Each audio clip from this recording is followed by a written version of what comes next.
Yana qar yağar ko'chalarga, nur chechib akşamlarga, yeni yıldan berib xabar shu go'zal armonlarga.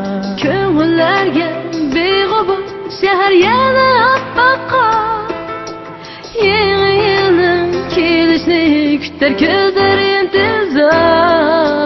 Bugün katta tantana, tebriklishar hammalar, suyishganlar sayla qilar, orzular bizga hamroh bugun. Bir-biriga baxt tilashar, Yana yeni ijodlar, yana yeni navalar, ushbu yil muborak bo'lsin, yeni yil baxtga to'lsin har ko'ngil, omadlar yelib kelsin. Kelayotgan yeni yil muborak bo'lsin, yeni yil shodlik to'lsin har ko'ngil, o'tgan yillarda qolsin g'am qayg'ulardan nektar.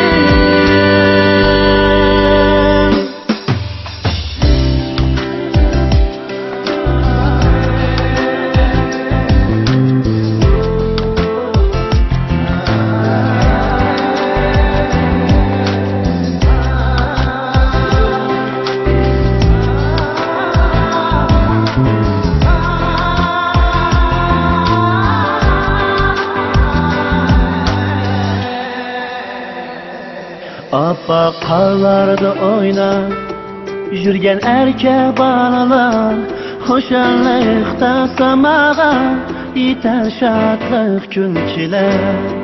Bugun katta tantana, tabriklashar hammalar, sevishganlar sayli qilar, orzular bizga hamroh. Ushbu Yeni kun yıl zahmetini parlig'in sen nur chechib, baxt omad silib kelsin.